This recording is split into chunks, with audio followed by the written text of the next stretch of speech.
नमस्कार सर्व ताईंना, कशा आहात सर्वजण. तर बघा आता बरोबर 3 वाजलेत, घड्याळामध्ये बघू शकताय 3 वाजलेत. म्हटलं चला आज वैभवलक्ष्मीचा उपवास पण आहे माझा. आणि म्हटलं आता काल बाजारातून भाज्या वगैरे आणल्या होत्या, तर ही भाजी पण निवडलेली आहे. आता 2 पेंडे आणले होते, त्या निवडल्या.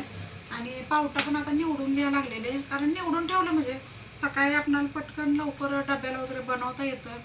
तर मटकी वाटाण वगैरे वल्ला आणलेला आहे, पण शेंगा पण वल्ल्या निवडल्या ना तर मग भाजी छान लागते. जरा सुकलं की मग ती भाजी छान लागत नाही. त्यामुळं म्हटलं चला आता पटकन हे निवडून वगैरे घ्यायचं, चहा घ्यायचा आणि आपणाला वैभवलक्ष्मीचं पुस्तकथा पण वाचायचे. कारण मी कायम करते बरं का, पहिल्यापासूनच करत असते.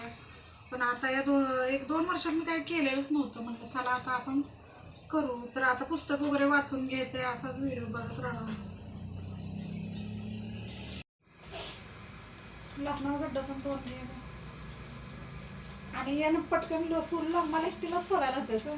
मी कसं भाजी एवढी 2 पेंड्या सगळ्या निवडल्या. कथा म्हणजे ते सगळं मांडून बरं का घेतलं. गणपती बाप्पांना, महालक्ष्मी मूर्तीला अभिषेक वगैरे सगळं घालून पूजन वगैरे पूर्ण केले. आणि या 2 पेंड्या निवडल्या, तरी पण निवडा आली नाही. आता शेंगा निवड म्हणताना पण नाही म्हणते. आता तिला लसूण ठेवला ते, आता तू लसूण ठेव. तू मम्मी आहे. मम्मी असली तर मैत्रिणीनं खरं सांगा, मुलींनी पण जरा मम्मीला मदत करायची असते. कसं हां मुलींनी करायची नसते मग. आता कोण नाही केलं. तर बघा आता किती वेळ झाले, या 2 पेंड्या निवडल्या मी. पावटा निवडला चांगला, 1 किलोपर्यंत पावटा आणला तर पावटा निवडला. अजिबात काम करू लागली नाही, भाजी निवडू लागलेली नाही. आणि याच्या आधी आता ही सगळं आता सांगत तिला होती बरं का 2 मिनिटं, कॅमेराच बटनच बंद होतं. लक्षात नाही. याच्याबद्दल भरपूर काय सांगितलं, पण कॅमेराच बंद होता. नशीबच वाईट. चांगलं चांगलं सांगत होती आणि आज मेन पॉईंटवरच कॅमेराचं बटन बंद राहिलं. असं कोणाकोणासोबत झालंय नक्कीच सांगा, ज्यांचं चॅनल आहे त्यांच्यासोबत. आणि काल मैत्रिणीनं गेलतो आम्ही, म्हणजे असं गावात भरपूर असं खरेदी वगैरे केलं, काय दाखवलेलं नाही. तिनं गळ्यातलं कानातलं असं बरंच काही हे केलं, पण ती म्हणते जाऊ दे, सगळ्या गोष्टी दाखवत बघ. कुठल्या कुठल्या गोष्टी दाखवणार ना. मग ते व्हिडिओ काढायला झालं बघायचं राहून जाते, व्हिडिओच्याच नाव. कसं आहे म्हणतं, मुलींना पण थोडं थोडं आपण काम लावलं पाहिजे. कारण त्यानंतर लग्न होऊन जर तिकडे गेल्या नवऱ्याच्याकडं जर काय नाही आलं तर काय म्हणणार, तुझ्या मम्मीनं तुला काय शिकवलं नाही थोडं तरी. म्हणजे सवय पाहिजे, जास्त नाही पण कुठली पण गोष्ट करण्याची सवय पाहिजे. की लग्न करून अचानक समजा लग्न होऊन गेली तर कुठला प्रॉब्लेम नाही आला पाहिजे. यासाठी थोडं थोडं शिकायचं. भाकरी, चपाती, भाज्या सगळ्याच मुलींनी जेवढ्या जेवढ्या यूट्यूबवर आता माझा व्हिडिओ बघते ते सगळ्याच मुलींना सांगते मी, मम्मीला थोडी थोडी मदत करायची.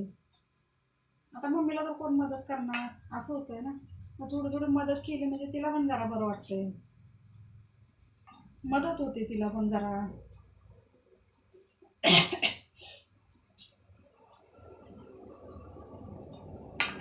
आणि आता बरेच दिवस झाले भाज्या वगैरे मी आणल्याच नव्हत्या.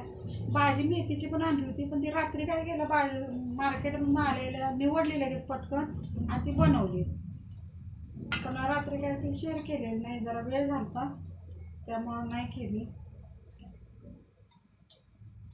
तर आता शेपूची भाजी बनवायची रेसिपी टाकणार आहे. आमच्यात काय करते, सगळी भाजी खात नाही. मोठा मुलगा खात नाही, बारका खात नाही, मिस्टर पण खाल्लं तर खात्यात नाही म्हणते, मग आम्हाला दोघीलाच खावं लागतं असं होतं. आता हे मी 2-3 दिवस एवढी भाजी बनवणार आहे, एका दिवसात एवढी संपत नाही.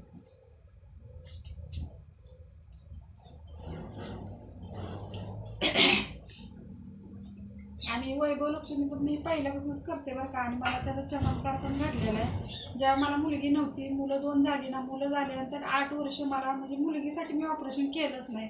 मला मुलगी पाहिजे होती म्हणून. तर मग मी कायम वैभवलक्ष्मीचं व्रत करायची, म्हणायची मला मुलगी पाहिजे, मुलगी होते, मला दुसरं काही नको. तर 8 वर्षानंतर मला मुलगी झाली.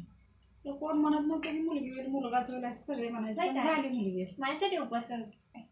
म्हणजे आपलं जे मनात असते, आपणाला जे पाहिजे असते ते देव देतच असतोय. आणि मला नक्कीच त्याचा अंदाज आला बरं का.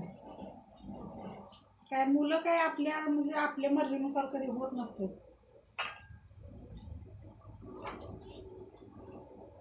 आणि मला वाटत पण नव्हतं की असं म्हणजे मी वैभवलक्ष्मी केलं आणि मी देवाला म्हणले मला मुलगी होते, मला मुलं असं तरी वाटत पण नव्हतं. पण प्रत्यक्षात झाली. आता ही एवढी मोठी झाली आता. मग काय तेवढीच राहू का. पण म्हटलं चला आणि करू. आणि माणसाला जर विसरून देवधर्म जर केला ना तर ते आपल्या जर गोष्टी मनासारख्या झाल्या तर विसरून चालत नाही, ते पुढं चालवायलाच लागते. का म्हणतात की श्रीमंती आल्या उठू नये मातू नये, तशापैकी जरी आपलं पुढचं भविष्य जरी चांगलं असलं तर देवधर्म कधीच विसरायचा नसतो. तर पण मी असं पूजन वगैरे मांडलंय बघा. आता पुस्तक वगैरे वाचून घेणार मस्तपैकी. काय वैभवलक्ष्मी कसं आहे साध्या सोप्या पद्धतीनं असते. काय फळ एखादं ठेवलं तर चालतंय, नाही ठेवलं तर चालतंय, आणि साध्या सोप्या पद्धतीने केलं तरी पण चालते. तर मैत्रिणीनं वैभवलक्ष्मीचा अनुभव कोणाकोणाला आला आहे नक्कीच कमेंट करून मला पण सांगा बरं का. मला तर नक्कीच आला आहे. तुम्हाला जर आला असला तर तुम्ही पण सांगा. नमस्कार सर्व ताईंना, कशा आहात सर्वजण. तर बघा आता हे संध्याकाळचे 4 वाजलेत आणि तर इथं बघा पुस्तक वगैरे तर वाचायचं माझं चालू झालेलं आहे. कारण वैभवलक्ष्मीचं व्रत तर मी करते. म्हटलं चला पटकन आता आपण पोथी वगैरे वाचून घेऊ. त्याच्या पहिलं भाज्या वगैरे सगळ्या निवडून घेतल्या, तुम्ही बघितल्यात. आणि आता आपणाला पुस्तक वगैरे वाचून व्यवस्थित सगळं शास्त्रोक्त पद्धतीने घ्यायचं आहे. एक वेळ जेवण नंतर काय झालं म्हणते का, आमच्या घरातली गेली लाईट, त्यामुळे असा अंधार अंधार दिसत होता. तर आली पटकन लाईट, पण थोडा वेळ गेली होती आणि परत गेली. 2दा आली 2दा गेली, परत आणि लाईट गेली.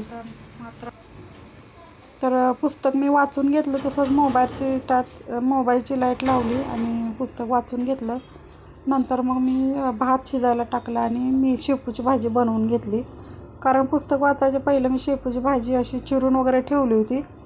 नंतर मग शेपूची भाजी करून घेतली. पुन्हा मिक्स मटकीची भाजी पण बनवून घेतली. भात, वरण, हे सगळे पदार्थ असे बनवून घेतले. आणि नंतर प्रसादासाठी गोड शिरा पण बनवला मी. खरं तो काय मी हे केला नाही, शेअर केलेला नाही, नंतर मी बनवला. कारण देवाला म्हणजे गोड प्रसाद शिऱ्याचा प्रसाद ठेवायचा असतो, त्यामुळे नंतर बनवला मी. तर व्हिडिओ कसा वाटला नक्की सांगा. बाय.